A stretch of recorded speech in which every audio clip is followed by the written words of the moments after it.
Bom dia, boa tarde, boa noite, amigos, colegas, povo da minha amada Porto Alegre, Brasil e mundo. Eu sou o Jefferson Oliveira, o Dr. Jeff Presley, e está começando mais um Plantão do Rock.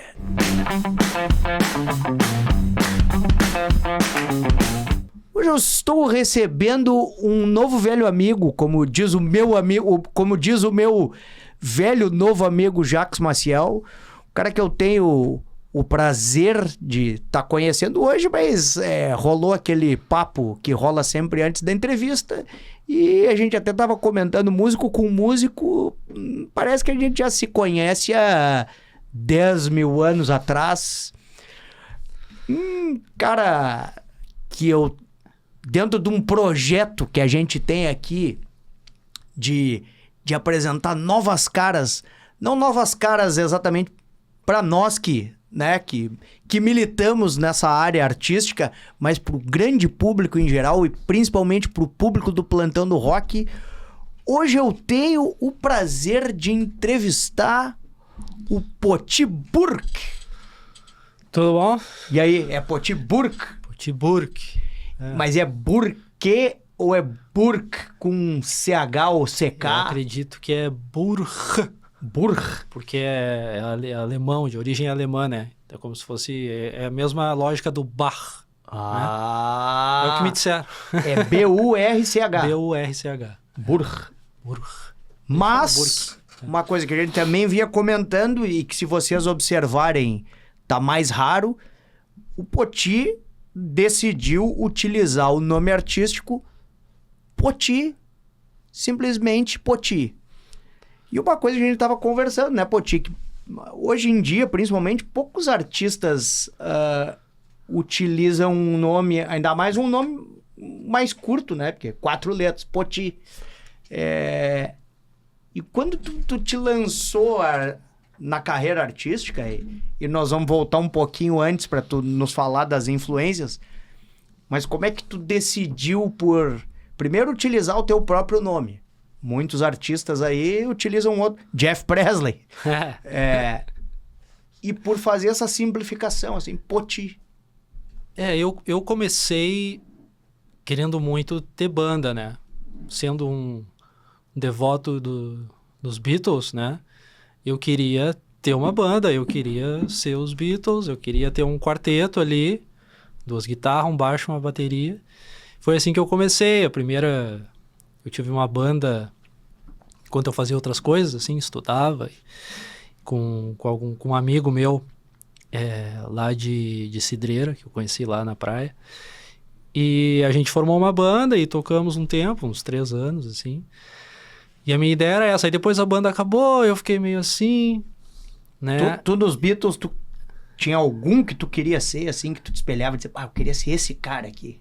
Eu queria ser o Paul McCartney, né? Eu sempre achei ele o talento dele muito amplo, assim, né? O cara que canta leve, canta forte e toca vários instrumentos, né? Então, em geral, né? Apesar da minha, digamos, formação como artista, tem muito mais a ver com o John Lennon, que é um cara que não estudou nada, aprendeu, assim, de uma forma errática a tocar, não teve grande incentivo, eu não venho de uma família musical. Meus avós tocavam instrumentos, depois eu fiquei sabendo, assim, minha avó tocava violino, uma outra tocava gaita de boca, mas não venho de uma família musical, assim, não tinha muito porquê eu entrar no mundo da música, assim. Né? No dia a dia da tua infância, tinha música... Os pais ouviam pouca música? Não, você ouvia muita música. Você ouvia bastante música. Eu sempre ouvia os LPs do meu pai, música gaúcha. Eu tinha uns LPs, antes disso, uns LPs infantis, né? De contação de história, assim. Então eu botava lá. Ficava ouvindo, depois eu comecei a botar os de música. Tu falou antes do programa, o pai é engenheiro. E a mãe? Minha mãe, ela é formada em odontologia, mas ela nunca exerceu. Né? Hoje em dia ela trabalha é concursada, né? Acho que em algum, nem sei direito, algum tribunal, alguma coisa assim. Certo. E o pai, qual das engenharias? Civil. Civil. E se dedicou mais a qual ramo? Fazia assim construção, projeto, era estrada, era ponte? Ele foi projetista de construção residencial, assim, Certo. né? Por muito tempo, e depois ele tinha a empresa dele também. E hoje em dia ele trabalha mais como um empresário na área, Certo. assim, né? Ele faz Ok. essa função, assim. E tem irmãs, irmãos? Tem um irmão mais novo, que se chama Lucas, que gosta bastante de música, mas não foi pro caminho de... Né? Ele trabalha com TI. Hoje em dia, né? É um mercado que segue em expansão, né? Pô, e acho muito. que não vai voltar nunca mais. Acho que Ele se deu muito tipo bem, o Big cara. Bang, assim, pra sempre. Ele se deu muito bem, entrou nesse caminho aí, tá voando. Mas já que já entramos no tema, e tu começasse por violão como instrumento, tu escolhesse outro instrumento e depois migrou pro violão, como é que foi essa tua... Não, eu comecei no violão, né? Foi na época do colégio, tem um amigo que se chama Francesco, que o pai dele tinha todos os CDs dos Beatles, né? E ele tinha violão em casa, ele já tocava, assim, né? E eu já tava meio que, assim, observando isso, né? Uma vez eu pedi assim, cara, me empresta todos esses CDs dos Beatles pra eu conhecer, porque na época eu só conhecia o trabalho dos Beatles mais inicial. No máximo até o Hard Day's Night, o Yeah, né? She Loves You, blá, blá, blá. Aí eu, cara, aí eu me lembro que eu acho que o primeiro que ele me emprestou foi o Rubber Soul, né? E aí, a partir dali, eu comecei a ter um teto, assim, né? E eu me lembro muito bem que a gente foi fazer um trabalho no colégio e a professora de física falou, olha, tragam um violão quem tiver e vocês vão ter que musicar algum fenômeno da física. Eu nem me lembro o que era direito. E aí vai ser o trabalho. Aí lembro que a gente desceu todo mundo pro pátio com os violões, assim. E naquele dia eu fiquei muito, assim, fascinado, né? E eu cheguei em casa e falei, eu preciso aprender a tocar violão. Tu tava com quantos anos nessa época? Eu tinha uns 14 anos. Certo. E aí eu preciso aprender a tocar violão. E aí, no mesmo dia eu falei pro esse meu amigo Francesco, cara, tu toca, como é que é? Muito difícil, não sei o que. Aí ele pegou e desenhou numa folhinha os acordes básicos, assim, que nem nas revistinhas, assim, Sim. sabe? Cara, isso aqui, ó, troca de um pro outro, ele fez um sol, dó, ré e mi, ali alguns acordes, assim, nem era todos os acordes, né? E, cara, faz isso aí, vai trocando um pro outro. E eu cheguei em casa e pedi um violão, o meu pai pediu pro meu tio mandar um violão lá de Jaguarão, né? Porque meu tio tocava e tinha um par de violões lá e ficava lá meio que sem uso, assim, porque ele não tocava mais. Tá. Aí ele mandou um violão. Pra gente entender a história, tu é natural de Jaguarão. Sou natural de Jaguarão. E aí tava morando onde? Aqui em Porto Alegre? Eu nasci lá, mas eu morei basicamente aqui a vida Certo. inteira. E aí... E tu te lembra que violão era, não? Qual era a Eu marca? tenho até hoje. Tem até hoje. Tenho até hoje. É um Trovador da Giannini. Muito bom esse violão. É um violãozinho pequenininho, assim, sabe? Ele é em relação a esses folks, assim, é um pouquinho menor. E ele passou um tempo estragado. Aí, finalmente, eu consertei ele. Depois ele quebrou de uma forma... se despedaçou, assim. Mas eu consegui consertar ele. E ele hoje tá funcionando, tá lá, meu violãozinho de casa, assim, que eu toco. E na época... esse meu amigo Francesco tinha um violão folk de aço, assim, um violão muito, muito bonito, assim. E eu, sem conhecer nada de música, peguei esse violãozinho Giannini, de cordas de nylon, simplesinho, e tasquei ele corda de aço nele. E eu destruí com o pobre do violão, né? Ele começou a empenar, e as cordas ficavam numa altura... O original dele era nylon. É nylon. Ah, bom. Não dá pra botar. E aí, aí a altura ficou desse sem tamanho. Alma ele empena mesmo. Que eu criei e aí eu criei uns calos, mas eram umas crateras nos meus dedos, assim. Normal. Verde. Que eu agora sempre tenho, né? Mas era um troço enorme, assim. Um troço que eu fazia muita força pra tocar, assim. E foi meu primeiro violãozinho, que eu tenho até hoje aí, agora, direitinho. E tu te lembra qual foi a primeira música dos Beatles, de Beatlemaníaco para Beatlemaníaco? Que eu já contei essa história aí inúmeras vezes. e foi a grande música, porque eu sempre faço uma pergunta pros músicos assim, Qual foi aquela primeira música que entrou no teu ouvido e massageou lá dentro e que tu... Pá! Fez sentido. Deixou de ser uma música, deixou de ser um som e tu começou a entender como uma música. No meu caso, foi Help. E aquela harmonia vocal foi um negócio que entrou assim. Sim. E tu? Olha, sabe, tu perguntou isso agora. Tem uma música que bem antes de eu sequer pensar em tocar, a música que me fez sempre assim, meio que eu ouvia assim, ficava meio... Foi Imagine, do John Lennon, né? Porque na casa dos meus tios lá tinha um LP do John Lennon que tinha essa música e eu sempre queria botar Imagine.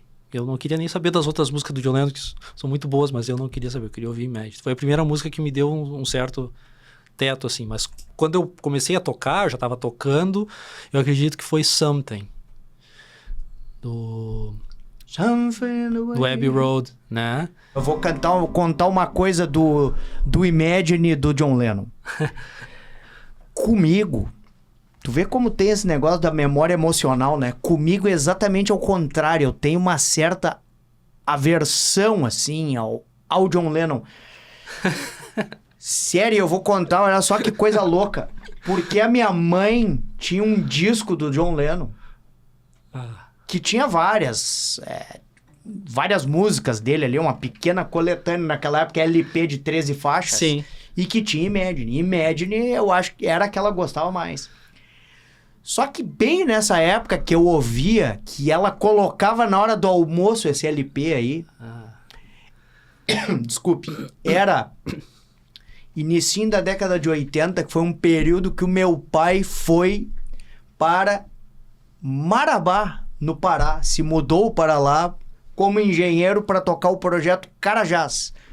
Depois eu e a minha mãe fomos, mas eu acho que um período de 1 ano, por aí, fiquei eu e a minha mãe sozinhos em casa. E então tinha aquela melancolia de não ter o pai. Sim. Então eu me lembro de ela colocar o Imagine. E aí batia de um jeito diferente. E aí aquilo ali me dava uma depressão, uma tristeza e uma aversão, assim, enquanto ela fazia o almoço. E naquela época, um período de vacas magérrimas. Vocês se lembram, né? Vocês se lembram da recessão e da inflação, né?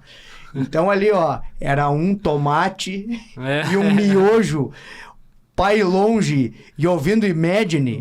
Aí é bravo. Olha, eu não sabia o que era me cortar os pulsos, mas eu acho que se eu soubesse, eu teria vontade. E aí até hoje, cara, tu vê como ficou uma memória emocional. Mas é assim, né? Eu ouço Imagine ou eu vejo o John Lennon. Pô, mas aí tu botar no John Lennon, podia botar na música só. Não me dá uma sensação adequada. Coisa que, voltando ao Paul McCartney, acontece ao contrário, porque eu acho que o Paul McCartney, desde o princípio, ele foi o cara mais comercial no bom sentido, de saber que precisava ter uma interação com o público de uma maneira cativante e que tinha, né, um patrocinador que estava pagando e que a personalidade dele não podia ser uma personalidade tão contundente quanto de um John Lennon que estava, né, mais na contracultura já naquela época. Eles se contrabalanceavam ali, né? Rolava isso. Mas não é... Mas a música é assim, né, cara? Tá vendo alguma coisa sobre isso? Que a gente relaciona a música com algo que a gente tá passando e aquilo vai ficar, né? Da forma que... Eu, por exemplo, tenho uma época que eu tava também meio com problemas, assim, e me lembro de ouvir um disco do Bob Dylan, que é muito bom, mas que eu não gosto mais de ouvir, porque eu me lembro daquela época, que é o Street Legal, que eu acho trilegal o disco. Só que eu não gosto de ouvir, eu não consigo mais ouvir, porque me lembro numa época que eu tava ruim, tava chateado, então eu não quero mais ouvir o disco e eu acho bom. Então eu fico nessa, é bom, mas eu não quero ouvir. Mas Something só me lembra coisas boas. Somethingzinha. Vamos ver se eu lembro aqui. Something in the way she moves attracts me like no other lover. Something in the way she woos me. I don't wanna leave her now. You know I believe her now. Essa parte eu não vou lembrar. Não tem problema. Aí depois caí aqui. As horas que eu não toco. Nossa. Tá bom. Aqui não Mas é eu o sempre- eu Faustão, sempre mas falo quem sabe dela. faz ao vivo. É. Mas e aí, cara? Começou ali no gavetãozinho, como todo mundo. E, cara, eu tenho muito essa vibe, assim, né? Eu gosto do gavetão, da simplicidade e trabalhar dentro disso. Então, as minhas composições, enfim, comecei a compor nessa época também. Eu aprendi a tocar, aí eu comecei a tirar músicas, né, de ouvido e tal. E chegou um momento que eu comecei a compor e eu fazia muita música, comecei a gostar muito de compor, né? Eu acho que a única coisa que eu nunca parei de fazer na vida, desde que eu comecei, foi compor, né? E respirar. Porque eu, né, tô aqui. Tu no colégio era introspectivo? Sim. Ou era extrovertido? Não, era Jogava bola ou não jogava bola? Eu jogava bola, porque eu sempre gostei de jogar bola. Certo. Eu brinco, eu fui atleta. Porque eu joguei na escolinha do Grêmio, meu pai botou na escolinha do Grêmio. Eu joguei. Não, por que eu tô falando do futebol? Porque acho que era... Ainda hoje eu percebo com os meus filhos que ainda é a maior integração. É. E o cara que daqui a pouco... tá lá, o cara é o esquisitão, não sei o quê, mas se ele joga bola... E se ele joga bola razoável, ele já vira amigo da Não, galera. eu tinha amigos, E até ganhou né? o apelido de esquisitão, né? É. Pois já esteve aqui, já contou essa história. O Frank Jorge Grande, Frank. ganhou o apelido de Frank no futebol. É mesmo? Não sabia. No né? futebol, jogando bola. Era o Frank esquisito, de Frank. Frank virou Frank Jorge. Então, o cara até virou o apelido, né? O Virou, esquisitão. Passa pro esquisitão lá. Mas o cara já é da turma, né? Exatamente. Não, eu jogava bola, sempre gostei de jogar no colégio, assim, mas ao mesmo tempo, eu sempre fui introspectivo, assim, eu era o cara que eu tinha zero noção de interação, assim, especialmente quando a gente interagia com as gurias, assim, os meus colegas eram tudo mais festinha e tal, eu tinha medo, né, retraído, assim. É por virar músico, que é uma coisa que quase não tem que interagir. E aí, até eu sempre fui tímido e introspectivo e tal. Por que tu toca, então, né? Eu digo, bom, aí é uma outra necessidade, coisa, assim, nós né? vamos chegar lá. É uma outra coisa que a gente... então, assim, Dessas primeiras composições, tu gravou alguma coisa? Ou isso Não. aí bem lá do início? Não, isso é ficou bem pra lá... trás? Não, muita coisa ficou para trás. Porque quando eu comecei a compor... Eu pilhei muito, assim, né? Eu fazia, sem brincadeira, assim, uma época, umas 10 músicas por dia. De fazer música, 10 que tu gostava Não. ou 10 que tu fazia só pra ter? Não, a maioria saía ruim ou saía igual a música que eu tava... Às vezes tu fixava numa música de um disco e tu fazia a música, saiu igual, né? Eu já fiz música igual a Something, sabe? Tentando... e tipo, não, tá muito igual, né? À medida que tu vai trabalhando, tu vai afinando o teu processo, né? Isso, inclusive, antes de eu sequer pensar que eu ia firmar alguma coisa de ser profissional da área, assim, né? E, enfim, tu vai afinando o teu processo, eu fui afinando meu processo, desenvolvendo a partir do momento que eu vou sacando como compor, para que caminhos ir, para não ficar igual, puxando a influência, né? E assim, esse foi o caminho que eu fui construindo, né? Mas, embora tu tenha dito que dessa fase não sobrou muita coisa, assim, que tu tenha gravado e tal, mas, cara, como exercício criativo, não tem outra coisa, né? Não, para compor é necessário. Não, necessário. E o cara que tem muita ideia, uma hora brilha uma que realmente... Isso é uma certa crítica que eu tenho com algumas coisas hoje. Eu acho que tem muita gente galera que começa e quer ser artista, compõe a primeira música, e aí como tá muito fácil de tu disponibilizar a música hoje em dia, qualquer um pode fazer sozinho, tu pega a tua primeira composição e tu já tá lançando, assim, e tu não exercitou.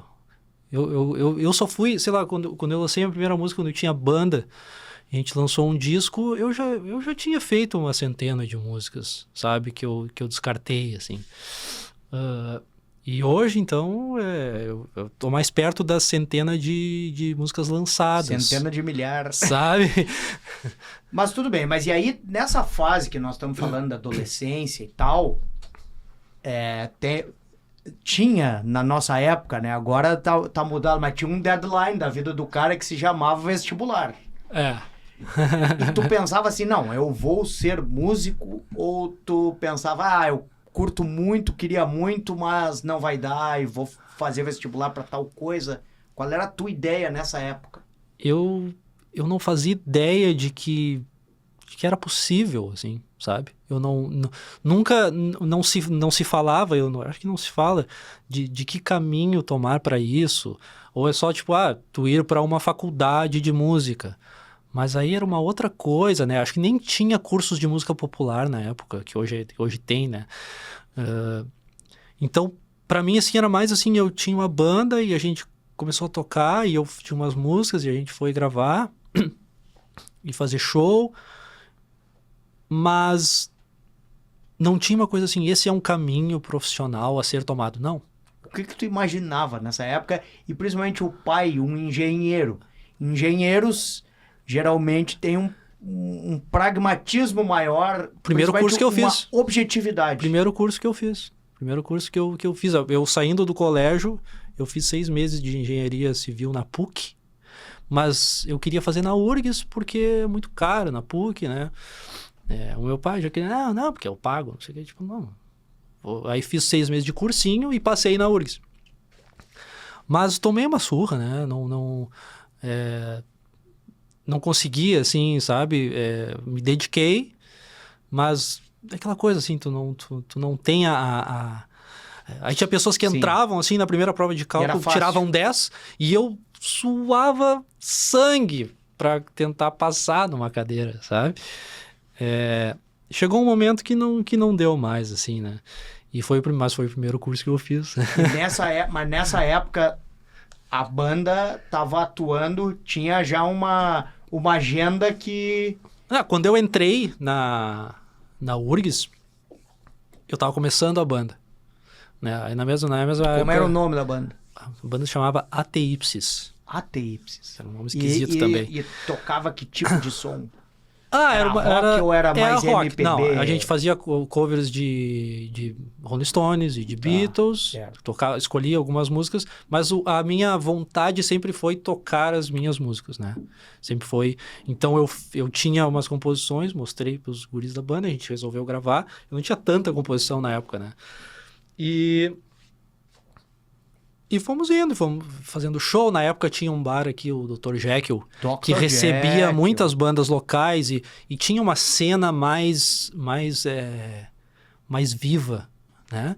De bandas e naquela época era mais bandas mesmo, né? Não era tanto artista solo, que eu acabei virando depois. Né? Mas eu acho que bem nesse período que tu tá falando, a gente já comentou aqui com outros artistas, teve um período de um aparecimento, de uma popularização grande de bandas, principalmente de bandas cover. Então tinha National Kid, tinha o Lucille Band, tinha bandas cover que faziam muito sucesso. Tinha. Mas tinha bandas tocando seus sons também, que daqui a pouco muitas delas não foram de tanto sucesso, assim, né? Mas foi mais ou menos emaranhado com aquela coisa do rock gaúcho ali, né? Que acabou...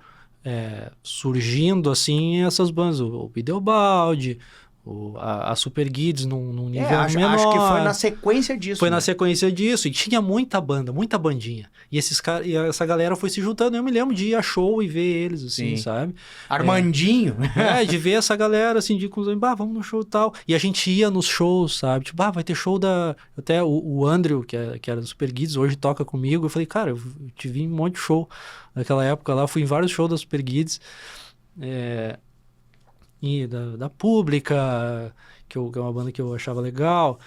E, enfim, e tinha tantas outras, né, que foram surgindo, assim, e fizeram esse movimento que acabou chegando naquele acústico que virou uma coisa, né? E, enfim, criou-se uma cena, de certa forma, assim, né? Naquela época tava rolando isso, assim, mas a minha banda ainda tava pequenininha lá. E aí tu sai da engenharia... Aí tinha a banda, sai da engenharia... O que tu faz? Meio que fiz um sabático de depressão, assim... Olhando pra trás, eu penso assim, foi uma época bem depressiva da minha vida, assim, né? Porque tu pensou, e agora? Qual é o caminho? Eu pensei, e agora? Foi nessa época que tu ouvia Bob Dylan, né? Foi tipo isso. Não, o Bob Dylan foi depois. Foi depois. Mas foi uma época bem difícil, assim, eu não tinha... Ainda não entendia como ter um caminho na música, apesar de eu querer fazer e tentei fazer outros projetos que não engrenaram. Essa primeira gravação chegou a virar disco? Virou um CD. Ou era tipo virou um single? CD. Virou um CD. Temos um CD, assim. Ele existe. Não tá nas plataformas, porque não tinha plataformas na época, não tinha nem YouTube. E a pergunta é, na época, o CD, ele te dava algum retorno financeiro? Tu conseguia vender isso? As execuções já te pagavam ECAD dos direitos autorais ou coisa do tipo? Ou o CD era só o teu material de trabalho para te propiciar shows? O CD ele funcionava como um cartão e tu vendia por uns trocos ali, né? A gente fez um CD, a gente gastou, acho que uns R$1.000 para fazer o disco. Foi 500 pila para gravar, 500 pila para fazer a capinha e a arte, e a serigrafia e tal no CD. E os CDs, a gente fez tudo artesanal, assim, né? E vendemos em alguns shows e a gente dava também para as pessoas, e aí deixava numa rádio, blá, blá, blá. Mas em termos de direitos, não, porque a gente não fazia nenhuma ideia disso. Se tocou em alguma rádio, e eu acho até que tocou, mas foi coisa mais independente, assim, né? Eu não tinha nenhum entendimento disso. Eu só fui entender sobre isso mais além quando eu decidi digamos, fixar o pé e me profissionalizar, né? Mas eu ainda passei por outra faculdade de letras, né? Porque eu sempre tive muita facilidade com inglês desde a época do colégio. Eu queria saber fazer uma coisa que eu sei. E eu já meio que entrei, já pulei, consegui pular cadeiras e tal. Mas foi outra coisa que eu não terminei, assim, porque essa coisa da música ficava latejando sempre, assim. Pá. Mas desse primeiro disco da tua primeira banda... O que sairia? O que tu te recorda ainda pra nos dar uma pequena amostra, se possível? Cara, eu penso... Engraçado falar isso, porque esses dias eu tenho pensado muito numa música desse disco, porque com esse frio, assim, né? É difícil de sair da cama. E hoje em dia tá tudo na plataforma, mesmo que tu não queira. Esse CD tá na plataforma? Não tá. Não tá porque eu não botei. Eu tenho os arquivos, né? Eu nunca pensei assim em botar. Eu fico meio... É uma coisa... Tudo que eu fiz até agora, né? Quando eu olho para esse CD, assim, eu fico meio assim... sabe? Eram composições ainda mais... Mais inocentes. Eu não sei se eram tão inocentes, mas... menos rebuscados. Não era o compositor que eu vinha ser depois, né? Eu acho até que em seguida do primeiro disco, esse da banda, que a gente gravou, e depois eu já comecei a mostrar... E eu me lembro de mostrar uma música que é uma música que tá nos meus trabalhos solo. Eu mostrei pros guris antes da gente... Mas aí a banda acabou, em seguida a gente não chegou a gravar mais. Mas eu já estava começando a dar um passinho adiante na minha visão, assim, como, né, subir um degrauzinho como compositor. E só que acabou não sendo na banda, né? Mas eu tinha uma música que se chamava Eu Não Quero Acordar. Que eu não sei exatamente... Todo dia de manhã toco o meu despertador e eu penso nessa música. Exatamente. E nesses dias de frio eu fiquei pensando nisso, meu Deus, eu não quero acordar. E eu me lembrei dessa música. Que era tipo assim...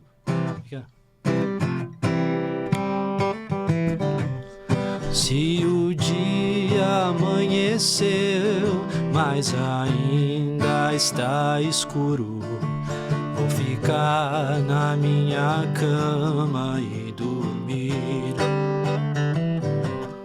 Pra que me aborrecer com essa gente tão insana. Vou ficar na minha cama e dormir. Se me ama de verdade, me acorde só bem tarde, lá na hora do almoço, do jantar. Se me acordar antes, vou ficar de mau humor. E eu não vou parar de reclamar. O sono é sagrado, ele tem o seu valor. E eu não quero acordar.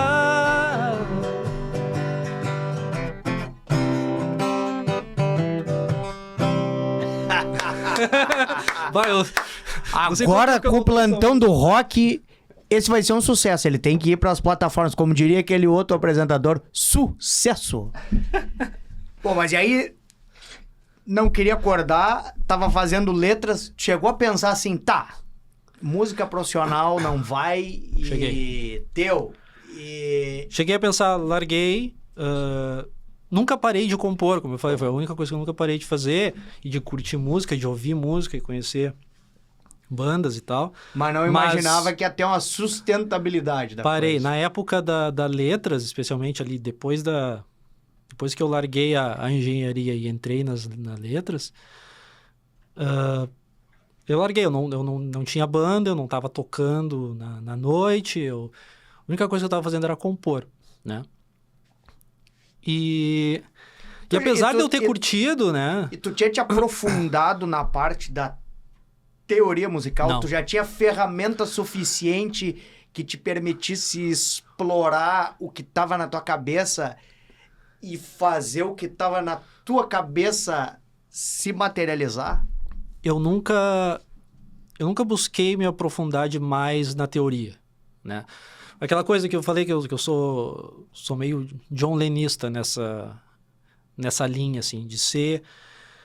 Eu fui fazendo e eu fui gostando dessa coisa mais crua, de fazer o que dá na telha, assim, sabe? Hoje em dia, quando eu penso sobre isso, eu acho que isso tá bem conectado, pelo menos para mim, tá bem conectado com ter alguma personalidade no som, né? Eu acho que para um músico que estuda, para um músico de câmara, sei lá, o estudo ele é crucial, ele é muito importante, né? Eu acho que para quem compõe e se propõe a fazer algo com personalidade, e para quem canta, que se propõe a ter a sua voz, eu acho, para mim, tem um certo limite, assim, eu acho que tem um certo ponto que a teoria pode estragar. É a minha visão, assim, né? Porque as progressões dos acordes, porque essa progressão é tá, pá, pá, pá. Eu não entendo nada de progressões e eu não quero entender nada de progressões. Pô, que bom. Porque eu não quero repetir a Que bom, progressão. porque se tu conseguiu, é sinal que a gente consegue também. Porque eu acho que o legal é experimentar. Eu considero o meu trabalho dentro de uma influência que eu acho que é perceptível, assim, dos Beatles, de outras coisas. Eu considero ele também um tanto experimental. Eu não repito fórmulas, assim. Claro, também não posso dizer que eu tenho alguma fórmula que eu fiz e que fez muito sucesso, né? Eu não tenho isso. Então, eu assim, digo isso para dizer que eu entendo quem daqui a pouco acerta uma fórmula, tem sucesso, ou ganha dinheiro, sei lá, e aí repete. Eu entendo, né? Mas não é uma coisa que eu gosto de fazer. Se eu faria, eu não sei.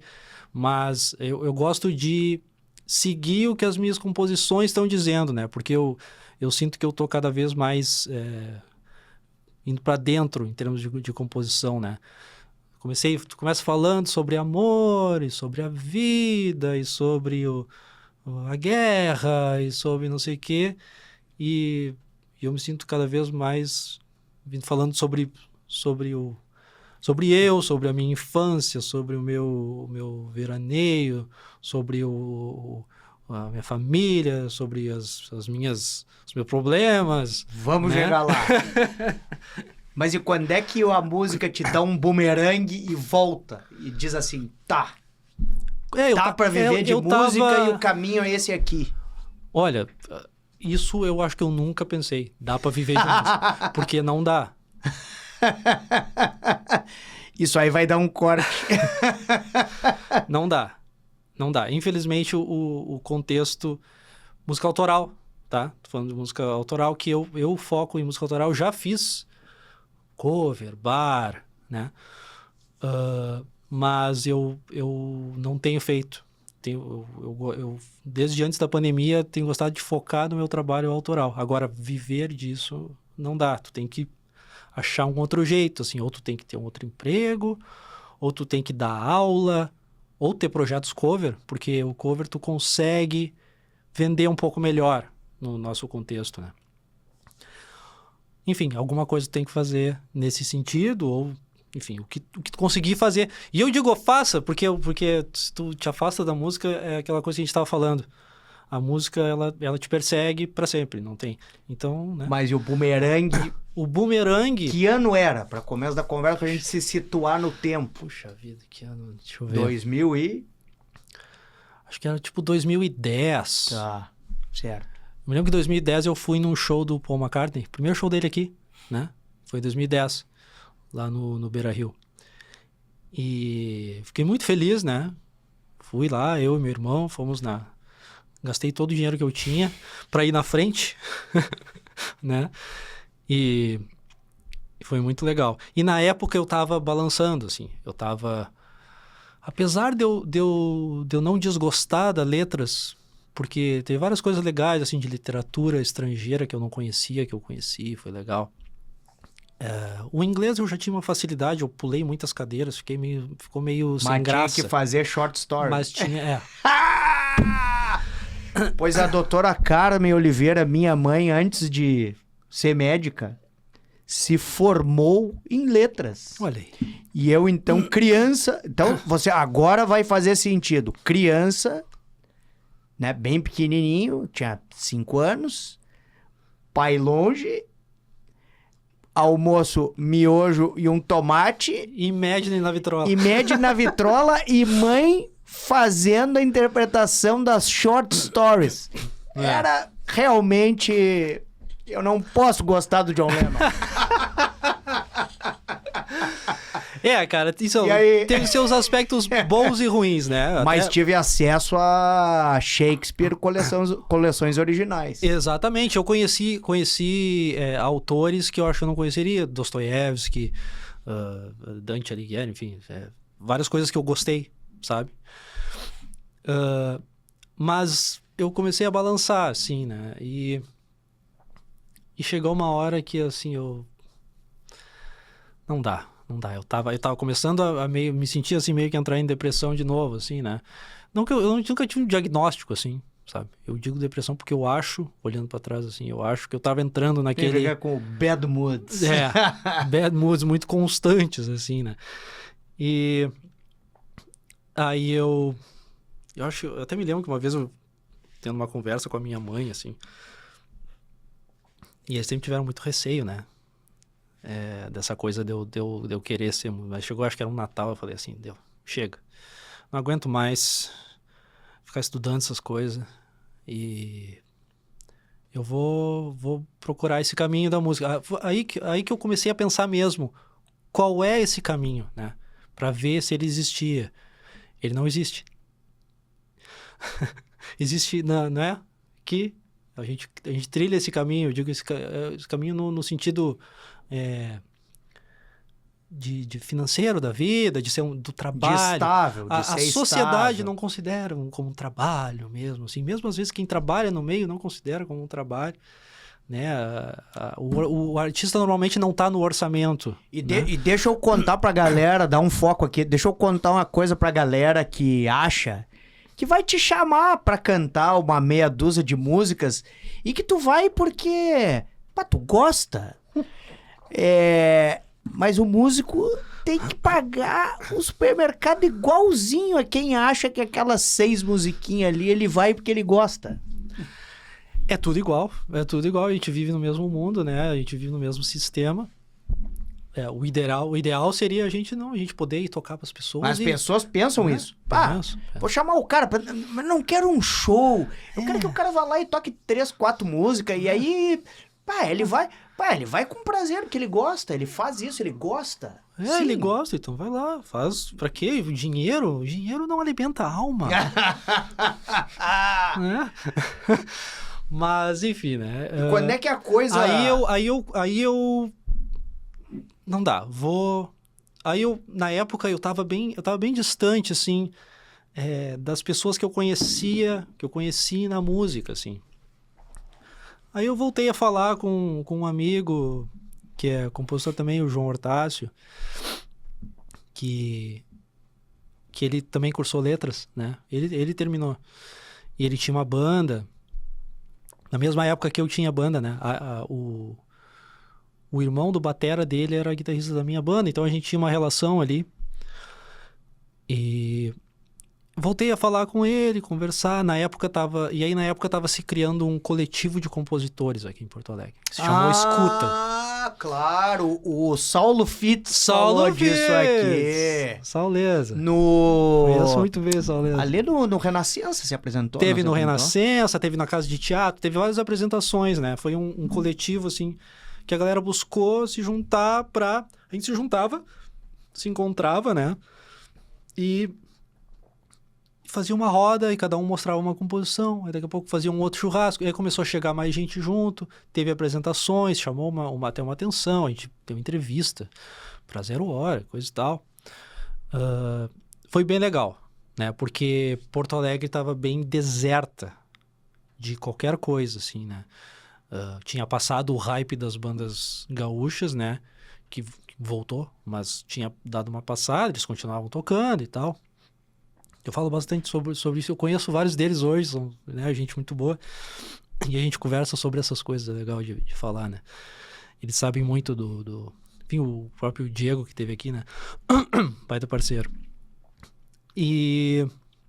Mas aí... esse coletivo foi muito legal, particularmente foi muito... Depois ele acabou aquela coisa, né, de coletivos, né? Sim. Divergências e blá. Mas, particularmente para mim, foi muito legal. Conheci diversos compositores legais com quem eu tive várias parcerias, né? O Ian Ramil, por exemplo, que é filho do Vitor, a gente tem muitas parcerias. Eu acho dos 3 discos dele, em 2 eu tenho parcerias com ele, né? Inclusive no disco que ganhou o Grammy Latino, tem uma música nossa, que inclusive é uma anedota particular, assim, eu acho que foi o momento em que os meus pais, assim, meio que aceitaram, assim, né? Me aceitaram, de certa forma, como artista, porque rolou essa coisa do Grammy Latino, né? E tinha uma música minha no disco. E aí o meu pai é ouvinte da Rádio Gaúcha, assim, porque aquela pessoa que acorda de manhã liga o rádio. E aí ele ouviu no rádio, os caras falaram, assim, né? Aí eu me lembro que um dia eu acordei e ele falou, falaram do disco do Ian, não sei o quê, tem a tua música, né? Então é nosso. É nosso. A partir daí ficou uma coisa mais assim, né? Apesar de hoje olhar assim, tá aí, quando é que vai dar certo? E eu digo, não sei. Tu é que nem a mãe da Esmalha que diz pra ela, hoje já, 300 anos de carreira, filha, faz um concurso. Cara, artista que não ouviu isso, desconheço. Também já ouvi. Faz concurso. Tu pode fazer concurso. É tão inteligente. É só estudar um pouquinho, né? Mas e quando é que, assim, porque hoje, se for colocar uma plataforma mais popular, que é o Spotify, cara, tem um trabalho relativamente extenso teu ali depositado. Hoje tem. E pro pessoal que tá em casa, porque assim, uma coisa é falar, como a gente tava dizendo, bandas populares. Quem já falou sobre o Spotify, por exemplo, foi o Fred da comunidade. Mas a comunidade teve um alcance popular, nacional, foi no Jô, na época e tal. Mas para um artista que não teve ainda essa exposição, como é que esse dia a dia dessas músicas no Spotify, tu corre atrás de direito, deposita alguma coisa, por menor que seja, é centavos, mas deposita. E como que tu faz pra navegar nesse mundo da música e se sustentar? Por minimamente que seja, mas pra se sustentar. Cara, Até para as pessoas saberem a dificuldade, desculpe a mão, até para as pessoas saberem a dificuldade que se passa. a verdade, ela é braba, assim, ela é cruel, assim, dá até uma certa, assim, de falar, né? Mas é aquilo que eu te falei antes, não tem como. Realmente são centavos. De artista independente que recebe de plataforma de streaming, não dá nem para contar com isso. Tu tem que pensar na plataforma de streaming como uma ferramenta de alcançar pessoas. Não como nada financeiro. Retorno financeiro não existe, a não ser que tu seja alguém que tem milhões de plays. E mesmo milhões de plays, até o Snoop Dogg reclama do que ele recebe do Spotify. O cara que sei lá quantos bilhões de plays esse cara tem nas plataformas, e ele faz vídeo reclamando que os caras pegam a maior parte da grana dele. E tem vários artistas que são de gravadora ou foram de gravadora que falam muito sobre isso, né? Então, não tem como. Tu ganha algum direito de execução pública, né? Mas aí tu tem que fazer a execução pública. Sim. E quanto maior o lugar, mais tu recebe, mas tu não consegue tocar em lugar grande. E tu tem uma dificuldade tremenda até de vender ingresso. A exposição da música nova do artista independente, ela tá muito limitada porque as rádios que tocavam acabaram. Hoje tu tem a FM Cultura e a TVE que dão espaço e só, né? A rádio, eu acho que era, eu sempre me confundo, mas eu acho que é Itapema. Sim, o Júlio First. E a rádio Unicinos tocavam a galera. E até o Marcel Delacroix, o compositor da época ali meio que do Nelson Coelho de Castro e tal, ele falou, cara, a gente enchia o Teatro Renascença, fazia várias sessões, a galera ouvia a nossa música na rádio. Isso acabou. E o algoritmo, a impressão que eu tenho, porque, por exemplo, se tu coloca lá no algoritmo, tu busca uma coisa, pegando de novo, uma plataforma que todo mundo conhece, que é o Spotify. A rádio, o jeito como tu consumia música, te obrigava a ouvir outras coisas, mesmo que tu não quisesse. Exatamente. Mas te obrigava a conhecer, tu tava ali dirigindo, tava lá, você falava, tocava uma coisa, tu não tava prestando atenção, mas mas para aí. Uma coisa ali tu pensava. Hoje, a plataforma, ela vai te alimentando de mais do mesmo,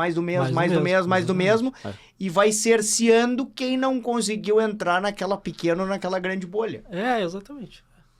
Tu resumiste perfeitamente, né? Então, assim, não dá pra ter expectativa com isso, assim, tu tem que usar as plataformas como ferramenta, assim como a própria rede social, né? E a internet, em geral, que começou muito livre, né?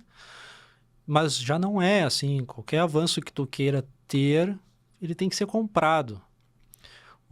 Esse dia eu vi um post, foi do James Blake, que é um cantor e compositor americano. Ele foi de gravadora e construiu um público muito com a ajuda da gravadora, né? Mas ele saiu e depois disse que os caras roubaram ele. E ele fez um post falando que, olha, hoje em dia, tu compra comentário no YouTube, tu compra play no Spotify. Tu compra seguidor. Tu compra seguidor no Instagram. Tu faz música de IA, então até a música não dá pra saber se é real, né? Então, ele querendo falar... Então, tu que é um artista aí independente, talvez tu esteja melhor do que tu acha, porque a nossa percepção, realmente, assim, ela é muito cruel, assim, né? Do momento, assim, né? E sempre, a galera fala, porque não tem artista, sempre tem artista bom, sempre tem, às vezes mais, às vezes menos, mas sempre tem. Eu não sei qual é a realidade dos outros estados e das outras cidades, mas aqui em Porto Alegre, eu não me lembro de um lugar que eu tenha ido e que eu tenha dito assim, pá, que banda ruim. Óbvio, a banda pode ter, ou o artista, ele pode não ter o estilo que eu curto. Sim, né? sim. Mas artista que não tem capacidade, cara, eu não me lembro quando é que eu vi isso aí. Não.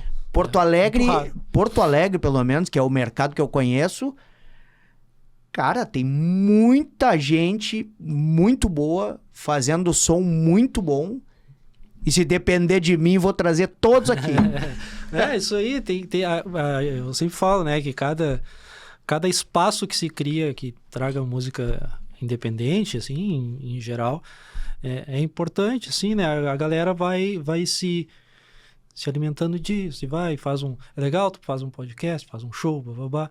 Claro que, enfim, né? O contexto realmente pressiona a galera, assim, né? Tu tem que fazer outras coisas, como eu falei antes, você falou de ganhar dinheiro, tem que fazer outras coisas. E no teu caso em específico, e aí como é que tu faz como é que tu te cerca? Tu faz trabalho autoral, tu é instrumentista, tu trabalha como instrumentista em gravação dos outros, como que tu tem te virado? Cara, então,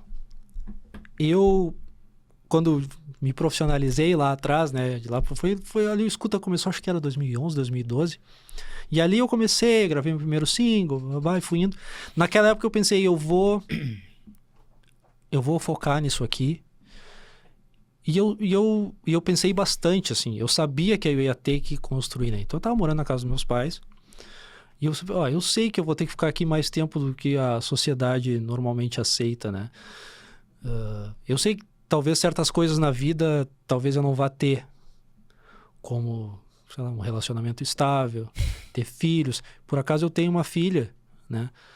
Que, enfim, ali quase junto à pandemia, entrei no relacionamento, a gente teve uma filha e tal. Nessa época que eu fui morar em Santa Maria, morei uns 3, 4 anos lá. E eu passei uns 3 anos, esses 3, 4 anos, aí eu mudei de profissão, eu fui do lar. Né? Eu fiquei em casa, a mãe da minha filha é professora universitária, ela depois de certo tempo tinha que ir lá, né?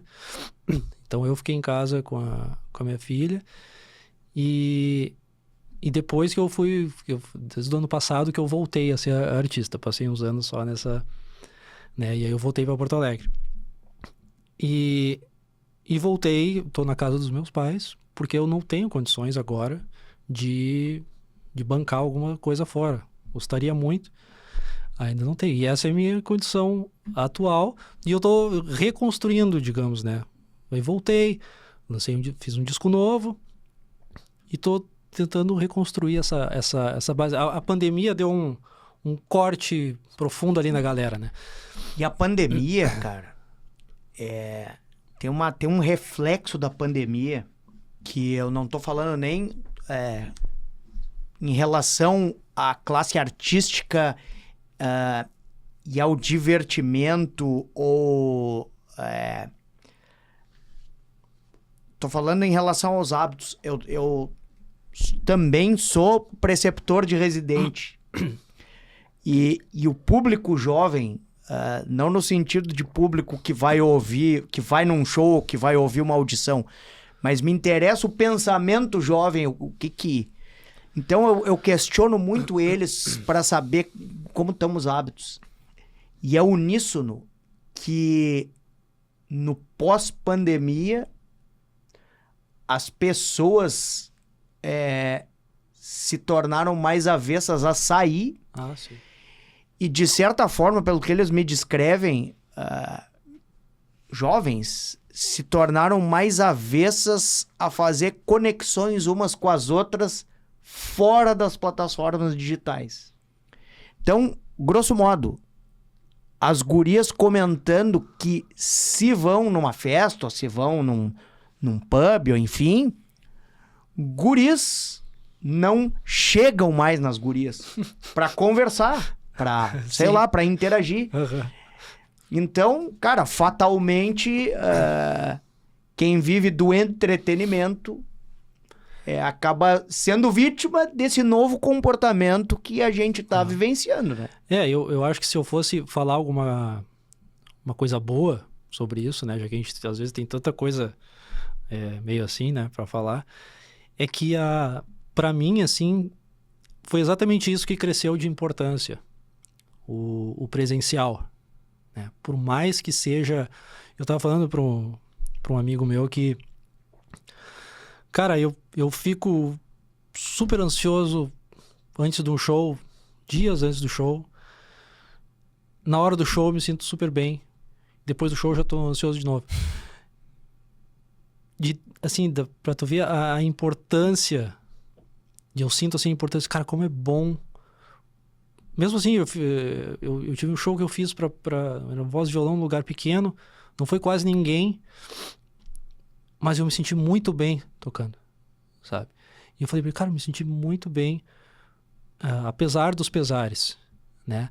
E o retorno que a gente tem quando a gente faz algum show, ele é sempre muito legal. Por menor que seja, tu sempre tira alguma coisa de um show presencial. Sempre tira algum benefício, sabe? Seja um CDzinho que tu vendeu. Ou autoaprendizado, né? Tu diz, dessa vez eu sem querer cantei esse pedaço desse jeito e acho que ficou mais legal. É treino também. Eu acho que até eu vi um pedacinho do que o Diego falou assim, não, tem que pegar e tocar, né? E isso faz diferença, eu falando assim da perspectiva de um artista, compositor que canta suas músicas, tu tem que treinar tuas músicas também na frente das pessoas. Que seja só pro garçom, mas é válido. E sempre tem alguém que tu troca uma ideia. Eu já fiz show para 3, 4 pessoas, já fiz show... Agora a gente fez um show de lançamento do meu disco, tinha umas 50 pessoas. E é tudo muito válido e muito bom, cara. E às vezes eu penso nessa gurizada, assim, porque eu sinto isso também. Eu penso, puxa, como eu acho que tá se perdendo essa sensação por não se fazer, né? Daqui a pouco vai. E o que eu tô vendo é que daqui a pouco vai acontecer uma coisa ao contrário, assim, né? As pessoas vão chegar umas pras outras no outro dia lá no trabalho ou na faculdade, ou sei lá, e vão dizer, pá, tu nem sabe o que eu fiz ontem. O quê? Saí. Pá, saiu! Provavelmente vai acontecer isso. Cara, e editais? Como funciona a história dos editais? Não, eu quero deixar bem claro pro público geral que tá nos ouvindo, que pensa, um edital, a Rouanet, não sei o que, agora saiu a Lei Paulo Gustavo, Almir Blanc. Tudo bem, mas pros grandes artistas é uma coisa. Agora vocês vão ver como é que é pros artistas que não têm a mesma exposição. Cara, é muito difícil. É muito difícil. É muito trabalho para fazer, e muitos artistas fazem sozinhos, né?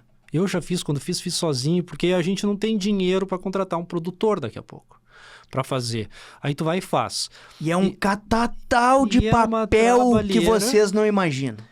E a verdade verdadeira, cara, é que um artista independente, 98% dos editais não vai levar.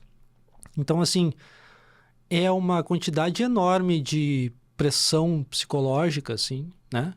A saúde mental vai para banho, assim. Eu sou um cara que já tive essa coisa, editais, vou fazer. E fui fazer e perdi totalmente o drive e a vontade e a empolgação. Eu me inscrevo em algumas coisas quando eu vejo que não é tão difícil e é uma oportunidade, vamos dar uma tenteada. Mas isso tu falou, por exemplo, Rouanet, Paulo Gustavo, não faço nada, cara, porque é muito complicado, e por mais que as pessoas achem, é pouquíssimo dinheiro para uma quantidade enorme de gente. Então é briga de faca, e a gente sabe como é quando tem política envolvida. Vai muito mais para os parceiros, daqui a pouco para quem tem um nome. Então, para o artista independente é muito complicado, cara, essa questão de editais, assim. Além de eu considerar que editais, para mim, e eu li coisas sobre isso e concordo, não é política pública. É meio que tu terceiriza a responsabilidade. Yes. O edital tá aí, briguem, sabe? Não é assim. E quem conseguir se apresenta. Cara, eu me lembro, 2014, eu toquei num evento aqui em Porto Alegre chamado Sons da Cidade, que era um evento promovido pela prefeitura, que tinha cachê, tu tocava lá no Renascença, tu e 2 artistas, tinha o República do Rock, esse tipo de coisa que tem que botar direto no evento, num festival, para pagar o cachê da galera, para trazer artista, fazer um evento. O evento era de graça para a população. Então, tu ia lá no Teatro Renascença de graça, tu ia lá no Túlio Piva de graça. O Túlio Piva já não é mais público. O Araújo já não é faz tempo. O Renascença ainda é. Então, aproveita enquanto ainda é. Tem os editais de ocupação lá. Mas mesmo assim, tu vai fazer um show no Renascença, tu tem que pagar técnico de som, técnico de luz, o artista sai de R$1.000 para fazer um show. Também é complicado. Então é uma situação bem difícil, bem complexa para tu pra tu conseguir viver de edital, assim, Difícil. e ser artista ao mesmo tempo, cara, eu te digo assim que mentalmente... Cansa só de pensar. Só de Bom, pensar. o teu último trabalho é o Cidrerê ou... Cidrerê é o meu último. Ou eu já tô anacrônico já? Tu diz meu último da minha carreira, quer dizer, larguei. O até aqui. É o último até aqui, que é esse aqui, ó, que eu vi, ó, falando em coisas antigas, eu fiz uma fitinha dele, ó. Deixa eu mostrar. Cara, grande ideia lançar em cassete, cara. Foca aqui, olha aqui. Olha aqui. Vocês, olha só, isso aqui Fitinha cassete. não é... Foca aqui, isso aqui não é aquilo que vocês acham que é capa de celular, ó. Isso é uma fita cassete pra valer, rapaz. Pô, grande ideia, cara. Grande ideia. E a música de trabalho, se tu considera. A gente não tem muito isso, né? Por exemplo, em música de trabalho, se tocasse na rádio muito, assim, né? Mas, enfim... Pô, mas a primeira faixa é a que eu mais curti. Primeira faixa tá, que é a Verde Limão. É a... No Spotify não tá Verde Limão. Ah, não, Guarda-Chuvas, tá. Que é uma só voz e violão? É, mas tem uma que é um rockzinho. Que é a... Para aí, me dá que eu já te digo qual é. O velho vai ter que tirar o óculos. Nordestão. Nordestão. Tá, Nordestão. Em homenagem ao apresentador Nordestão. Nordestão. Quase deixei de existir quando te vi e pensei em te gostar. Noite no centro e nós ali.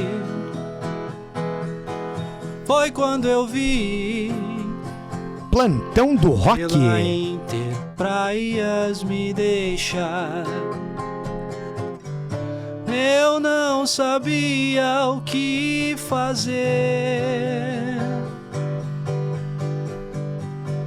Eu não podia te encontrar.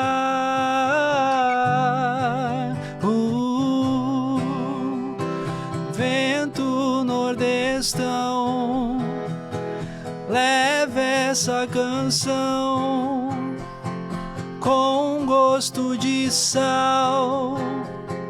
Leva até Pinhal, passa em Quintão, leva um coração com cheiro de mar, leva o que eu cantar.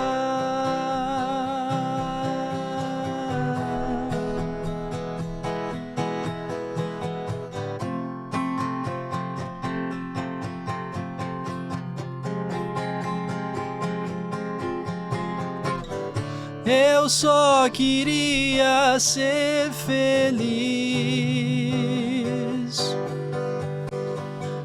mas não podia te alcançar.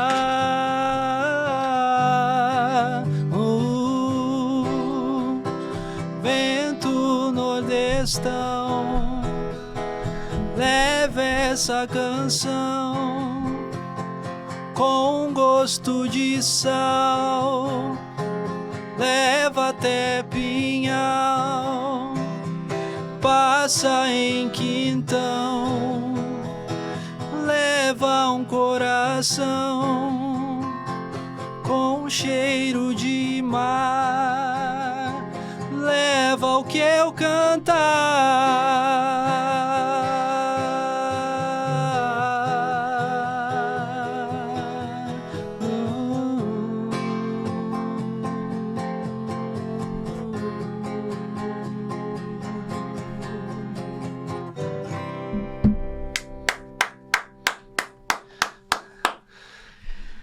Bom, galera, infelizmente a gente tá chegando no fim. Curti muito o programa. Cara, aceite a singela lembrancinha do Plantão do Rock. Programa aí, presente. Pelo menos um cafezinho um cafezinho sai. Olha aí. E também, Obrigado. meu, vai pro coração, uma Valentinha. palheta do Dr. Jeff Presley aí, ó. Ah, Personalizada aí, ó. Dr. Jeff Aí Presley. tá, quando tu tiver cantando em um monte de lugar aí e fazendo sucesso, aí eu vou estar lá singelamente ali na plateia e ele vai dizer, eu tenho uma palheta do Jeff Presley. Jeff Ó. Presley. Oh, maravilha. E aí vai me chamar e eu vou dizer, eu não consegui, mas ele conseguiu.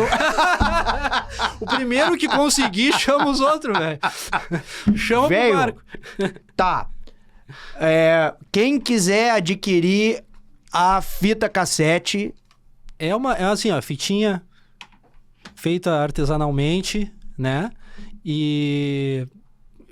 assim, pode falar comigo pelo Instagram, a gente pode dar um jeito, tá, né? o Aqui em Instagram Porto é Alegre, arroba poti, com Y, POTY, ponto oficial. poti, POTY, ponto oficial. Do oficial. Aí se quiser, dá um toque, a gente pode combinar. E nos shows, né, cara? Amanhã eu tô fazendo show, e um showzinho voz e violão, aquela na Ruteza. E em outros também a galera pode acompanhar, tem lá no Instagram, tem o canalzinho lá onde eu sempre boto os flyers de show, nas plataformas digitais eu consigo botar lá também. Então dá pra acompanhar, quem quiser acompanhar, seguir no próprio Spotify, aparece lá, eu boto lá, consigo botar lá os shows. Produtores, galera da Cidade Baixa, 512, olha aqui, ó. Tem que... Matita... Pô, tem que chamar o cara, sacou? Pô, é bem o público que tá ali com vocês. É isso aí. A gente estamos sempre, fora que estamos sempre ali, né? Estamos sempre ali no rolê. Poti, Feito, mestre. Cara, obrigado, hein? Valeu. Quando lançar outro disco, CD, plataforma, fitinha, ano que vem vai volta ter. aqui, Ano que vem vai ter. volta aqui pra bater mais um papo com a gente. Com certeza. E a gente se esbarra na estrada aí, cara. Aí, agora vamos fechar na rua. Agora temos que ir no show um do outro, de propósito. E vocês voltam comigo na semana que vem para mais um artista interessante aqui no nosso Plantão do Rock.